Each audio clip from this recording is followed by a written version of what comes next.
guess what? I don't think the other session was recorded. I didn't see anything come up to say convert in recording. I'm not sure. I'll have to check. Let me share this back again.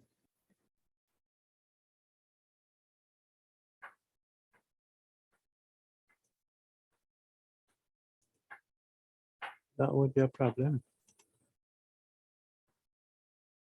Because NEFTA would need that session.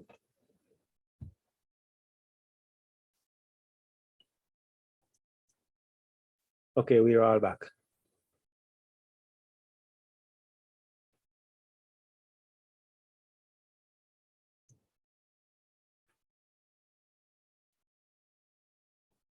So the person who is having an asthma attack, I was saying that the bronchi also secretes a fluid.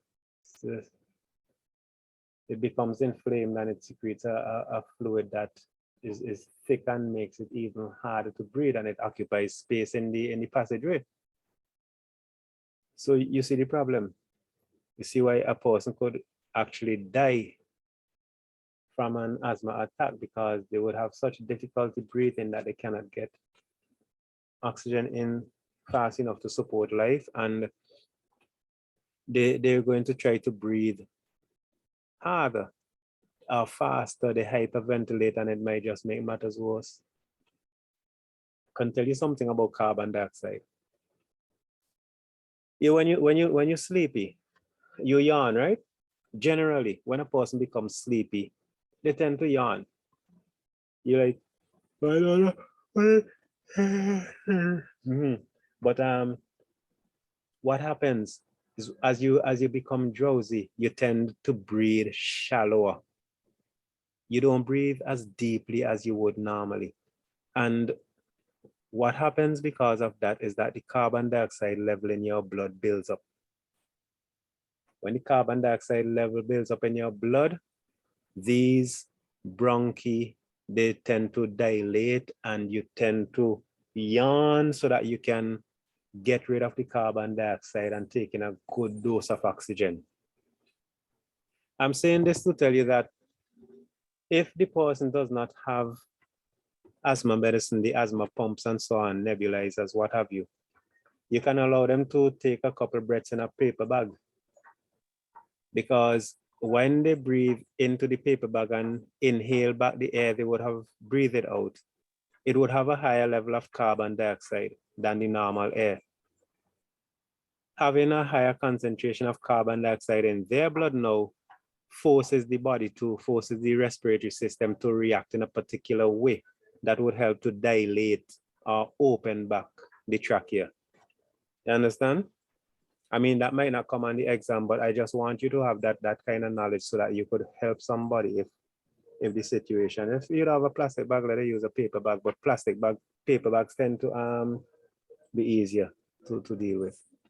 You're not going to hold that over their head and tell them breathe in that forever. You know, you'll kill the person just the same.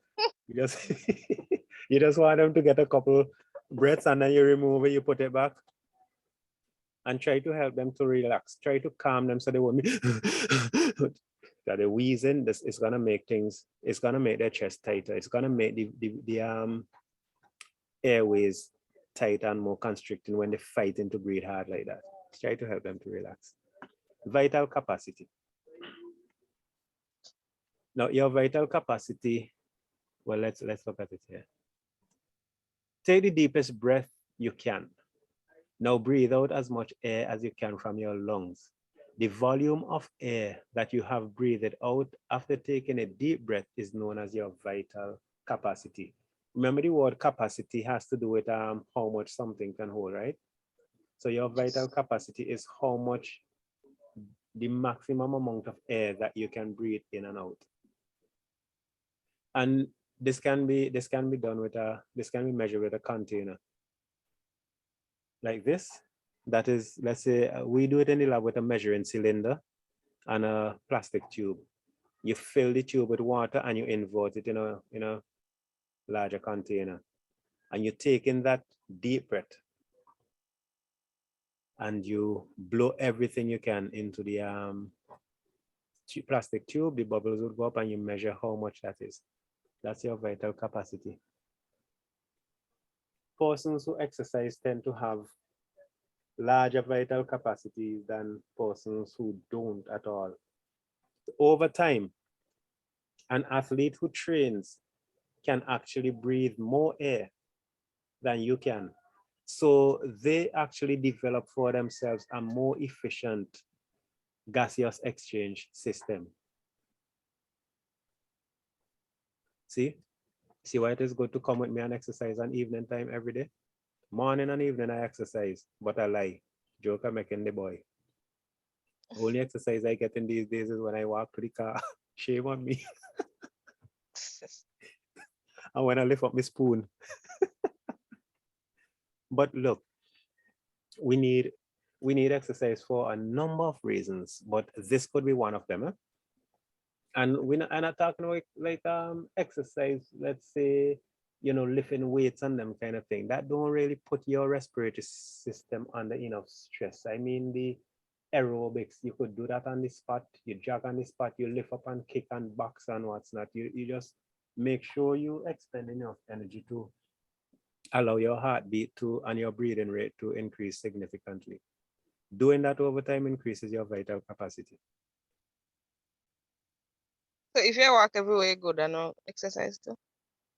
It is exercise, but it is not the exercise that would take your body to a place further than its normal capacity. You want to benefit from exercise so that if a dog is chasing you, you have no problem. You could do a little piece of running. If rain break down and you want to run out the rain, well, I know girls don't run out the rain. You know, I just May I run out the rain for pride. the rain. Oh, some of them have too much pride to run. They just walk in it and style. But anyway, you run to catch a van and you're out of breath.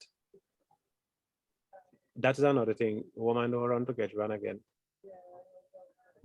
First time a van stop, you better run out, they gonna leave you. Man and them So so no, man, and them a teach them bad fall. If yeah, you man. keep So speeding anxious for run, the you dollar still a them days. roll. They just Stop, reverse. but no completely stop. You still a roll, and they go run. Yeah. It's true. Some of them does reverse too. Mm-hmm. But if you push your body beyond its normal capacity, then you kind of have a little headroom or you have a little reserve. Okay. But exercise has many other benefits than just that. It has benefits with circulation of lymph in the lymphatic system. It has many other benefits. You could look it up. And they have some key points here, as usual. Excuse me. I'm going to want to give you the key points as photos so you could always run through them, but I'll have to open up that screen grabbing thing first. So in the meantime, I'll move on and come back to that. So in summary, breathing is the movement of air in and out of the lungs. I would prefer to look at it from the perspective of breathing being the movements that the body makes to bring air in and out of the lungs. If you catch where I'm coming from, I'm being like a lawyer. The actual moving of the air in and out of the lungs is caused by breathing, which is the movement of parts of the respiratory system to allow that to happen. I'm being a little meticulous, but you'll get that answer right still. Okay, so let me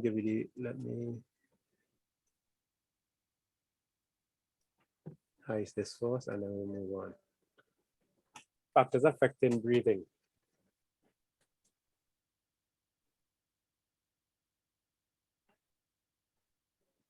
I was gonna look at the respiratory surface first, but I'll go in the order that this book has it.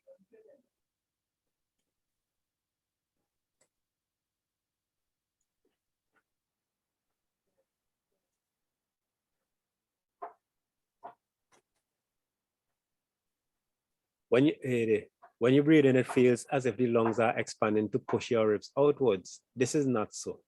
Your lungs work on the same principle as the accordion or concertina. I never saw a concertina in my real life, but I understand it's some accordion kind of behavior thing. You know, it's an accordion?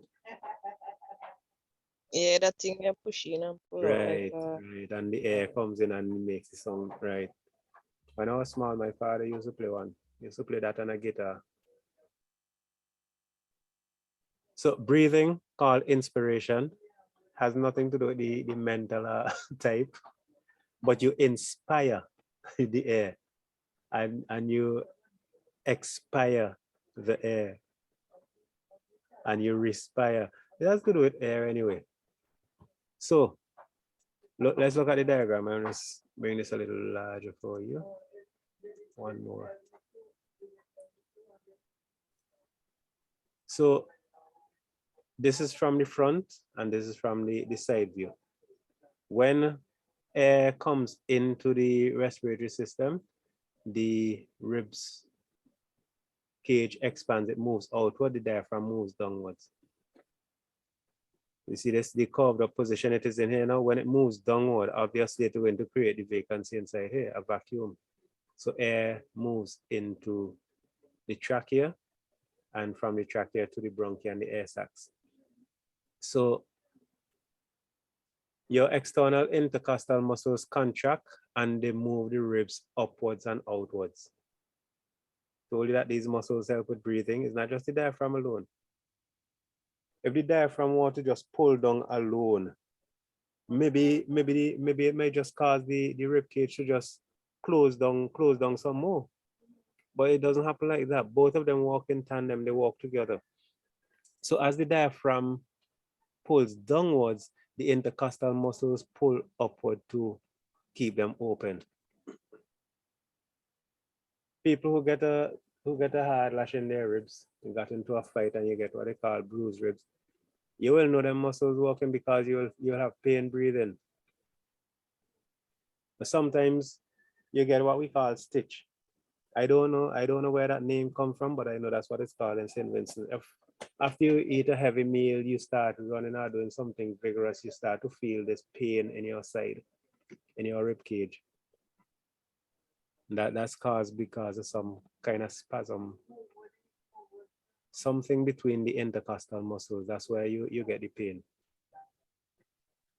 Sometimes you get that further up in your chest. Some people think it's heart attack, but it's not heart attack. It's just the intercostal muscles giving you a sharp pain between the ribs. The heart is deeper inside, and you would know it is not a heart attack.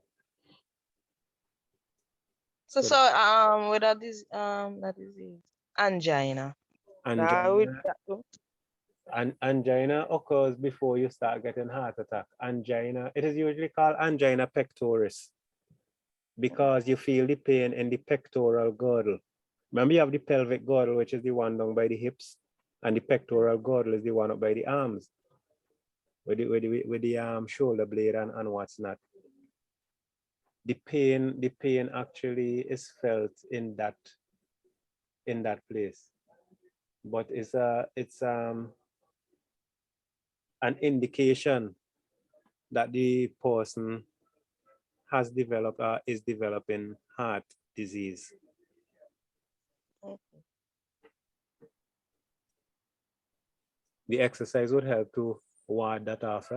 Maybe you might not be able to prevent yourself from developing certain conditions as you grow older, but at least you could fend them off. So if you were to die at age 90, you might be able to die happy. what I mean, it is an oxymoron, right? Because nobody associates happiness with death, really, except from a religious point of view. But you're not going through a lot of undue suffering. Your 2 feet cut off, you're blind. Somebody have to do everything for you. You can't remember anything. You're just like a vegetable. Nobody wants to live like that. And most people prefer to die than to come to come to that stage. I hoping for the best, but I need to be more proactive. I mean, people say, well, you could do all the exercise and eat healthy as you want. A car could just run off the road and knock you down tomorrow. Yeah, that is true. But but what if it doesn't? What if it doesn't? So you need to be prepared. It's like people who don't believe in God. I say, man, God must be not true. But what if he's real? Which chance you going to take? So exercise would help. Now the muscles of the diaphragm contract and flatten the central part of the diaphragm, which is made of tough fibrous tissue. These muscles are strong and connect to the backbone and lower ribs and the sternum. The external intercostal muscles contract and the internal intercostal muscles relax. This moves the ribs and the sternum or breastbone upwards and outwards. The sternum is that bone coming down from below your neck to where your ribs divide. That's the sternum or breastbone. Because you know your breast don't have any bone, but that whole area is referred to as the breast anyway. These movements increase the volume inside the thorax, which decreases the air pressure inside the lungs. The air pressure inside the lungs is less than the atmospheric pressure, so air moves in through your nose or mouth into the lungs and they inflate. I really would have liked to demonstrate this to you. I made a contraption at school and I used to use it to demonstrate breathing. We have some bell jars and I got some rubber from a tube tire and fix it onto the bottom and put it in the position like this up and attach something. So when I have a tube at the top like this, and it has two balloons in there. You could see through the jar. When this is pulled, this is normally in a relaxed upward position. When it is pulled down, air moves into the tubes and the balloons become inflated. It basically shows you how it happens with respiration. You could do this with a Clorox bottle, you know. But you would have to seal off the top up here. When I say Clorox bottle, I mean the big bottles.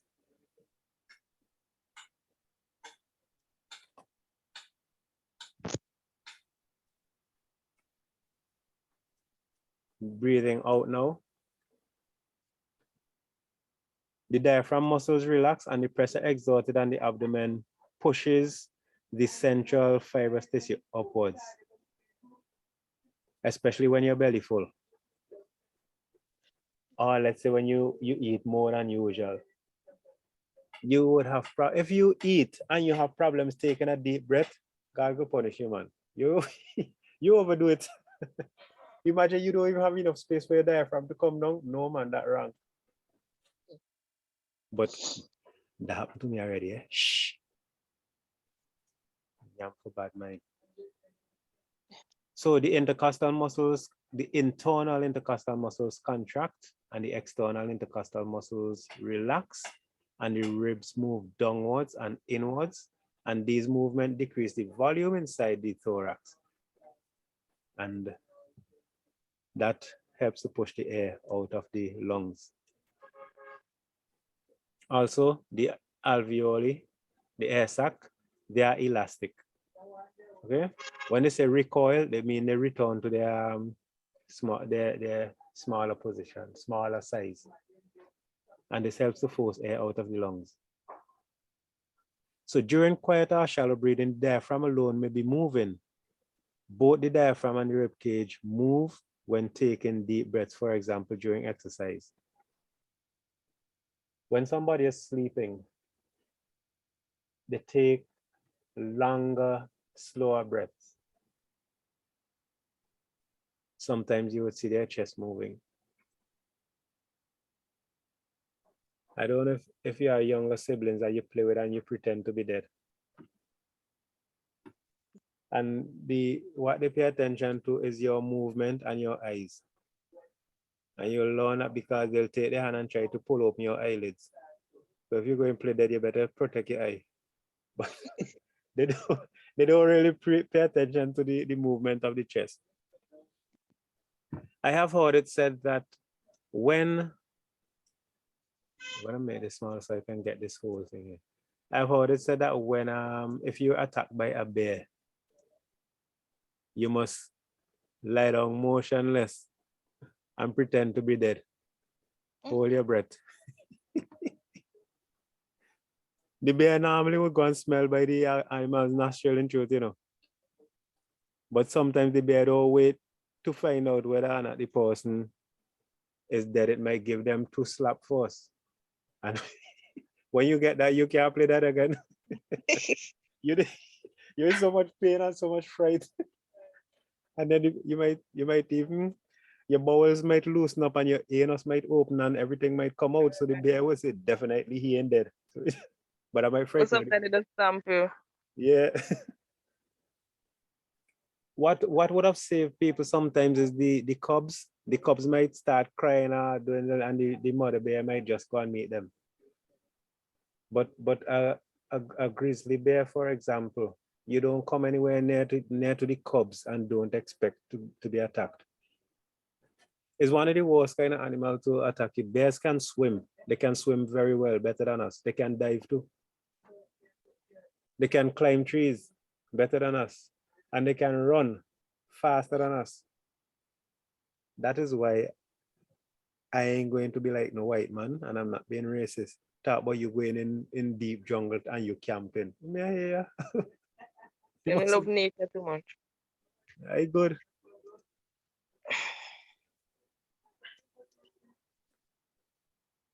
The key points here, I copy this to send for you. When breathing in, the diaphragm contracts. By the way, all this additional explanation here, I don't see. Let me just make sure. Let me just go back in my syllabus a minute and see.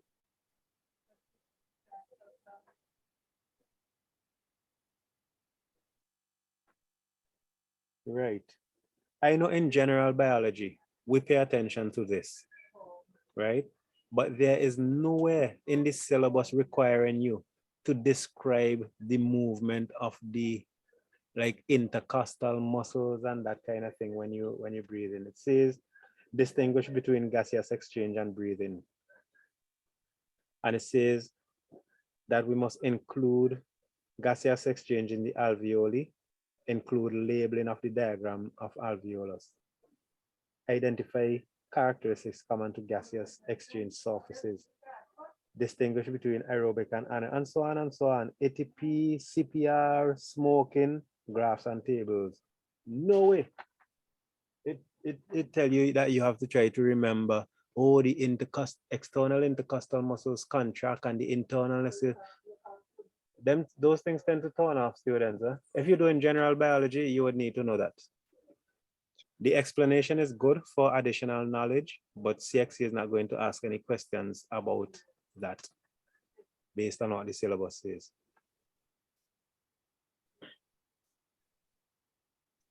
Factors that affect breathing. Should I ask you first, I don't expose the thing. The rate and depth of your breathing are influenced by many factors. The following factors increase the rate and depth of breathing. Exercise, you know that. And when we say exercise, we mean physical activity or physical activity above the normal level of activity. And for some of you, just running up the steps from the rain or running outside to pick up the clothes, not true? You know, if that happens to you, you need to get some exercise because you're too young for that. You hear me, Crystal?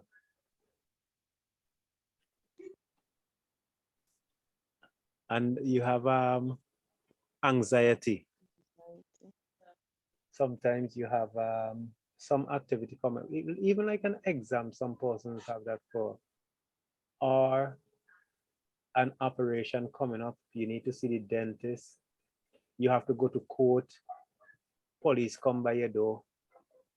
Some different things make people a bit anxious, and it could cause their breathing rate to increase.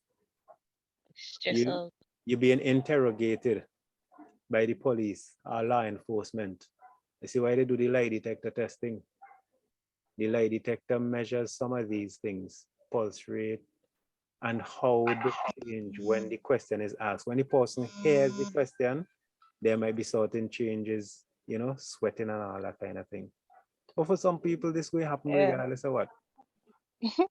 Excitement can cause your breathing rate. You know, if you calm yourself, no man, calm yourself.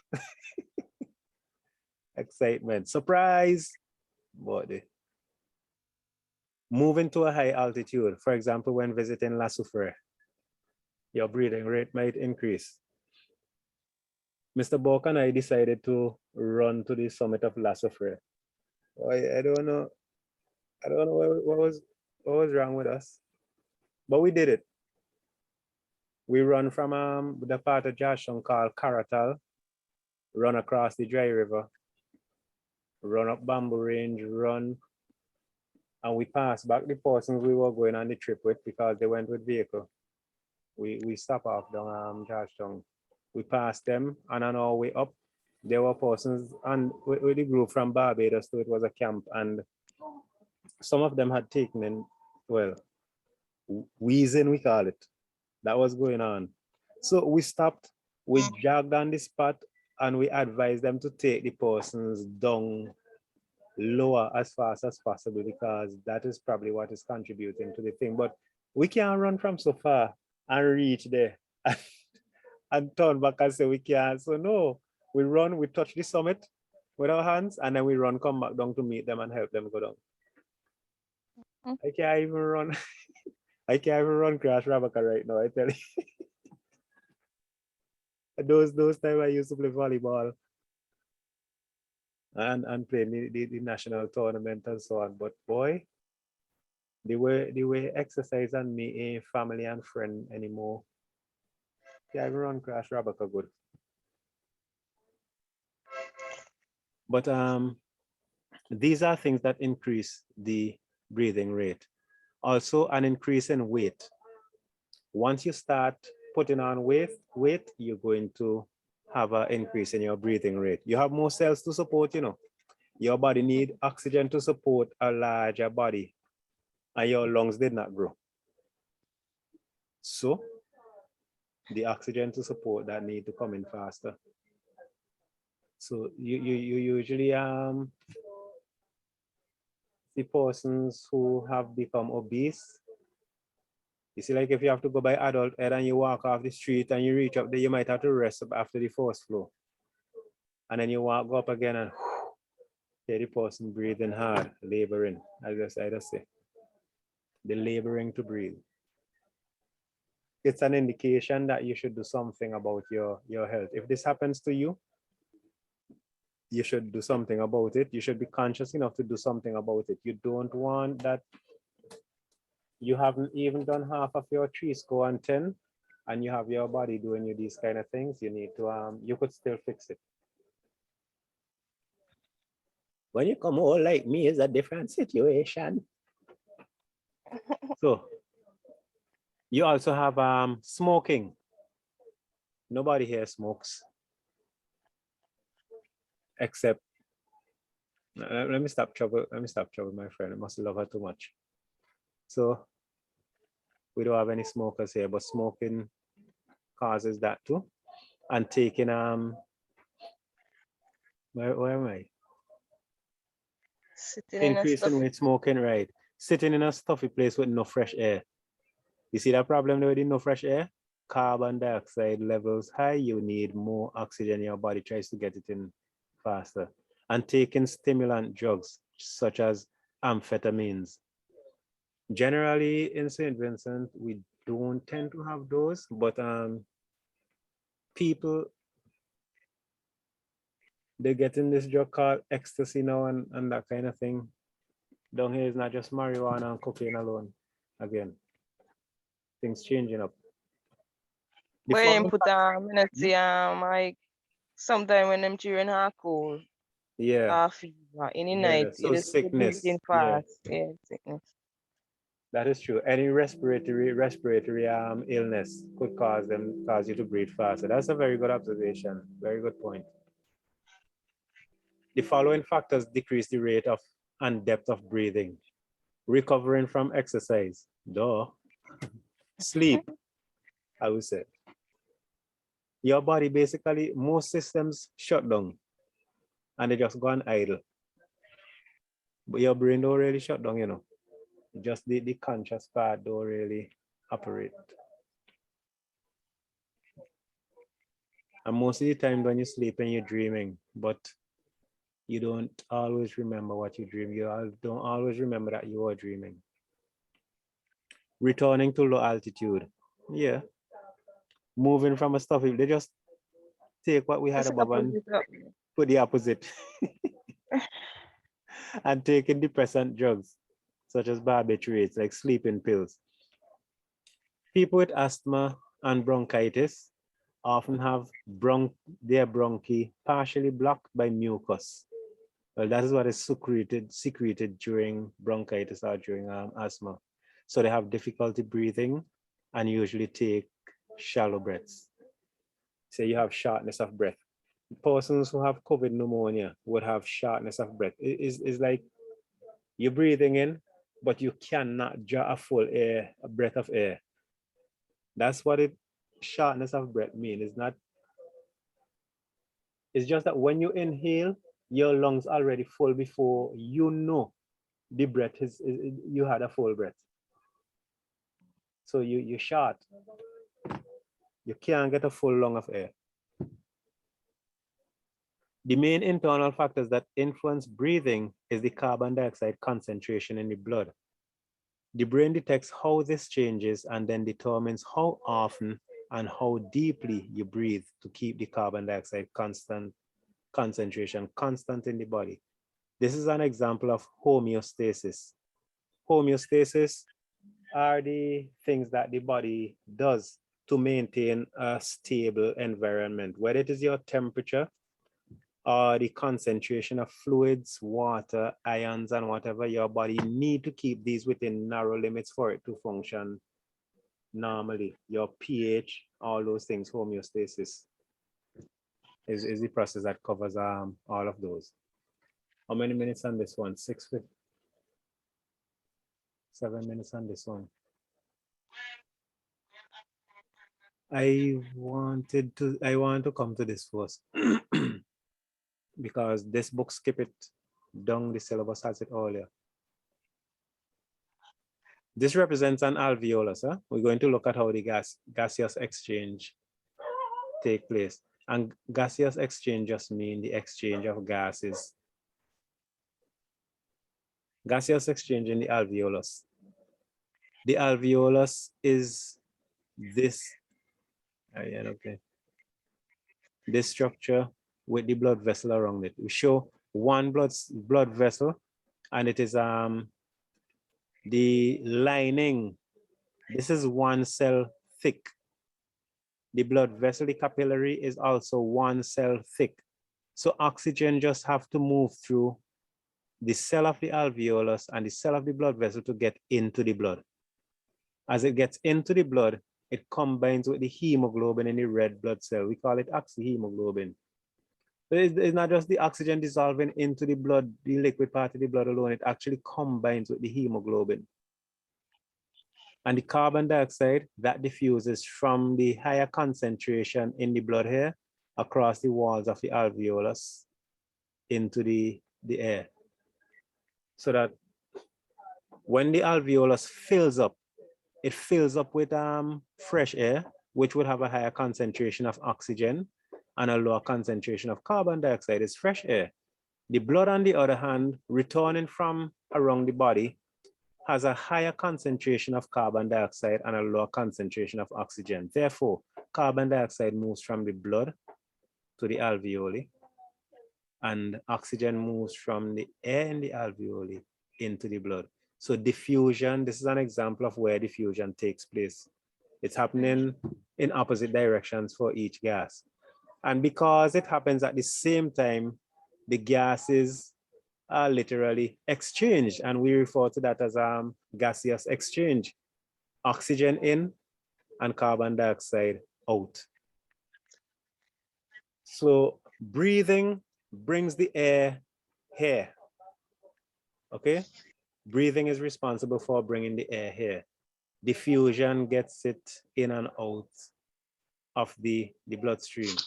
Now, the oxygen that goes around to the different cells of the body, they would be, not the cells would carry out respiration using that oxygen. So respiration and breathing, let me emphasize again, are two different processes. Breathing is a physical process of getting the air into the system, and respiration is a chemical process that takes place in the cell, in the mitochondria of the cell, where the oxygen is used to release energy to do whatever the cell or the body needs to get done. Questions so far? No, sir. Let's see what they have to say with their reading part here. How far do I have to go? Okay, gaseous exchange surfaces. I could talk about that before them. They tend to be, in organisms, there tend to be a large surface area for this to take place. You want to have a lot of gas being exchanged, sorry. You don't want to have like you don't want to have the surface area like a little waiter what you serve in drinks on. You want to have a surface area like a tennis court. That way you can get a lot of oxygen in and a lot out. Well, let's read. We breathe 3 minutes. We breathe in and out fresh air. Sorry.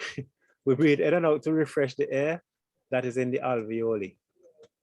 Sting humbug and me getting in my way. That is where gaseous exchange occurs. Gaseous exchange is the diffusion of oxygen from the alveolar air into the blood and the diffusion of carbon dioxide from the blood into the air. All gaseous exchange surfaces shares features in common with other gaseous exchange surfaces of other creatures, such as the gills of fish, the breathing tubes of insects, and the internal surfaces of leaves. All gaseous exchange surfaces are in contact with their surroundings.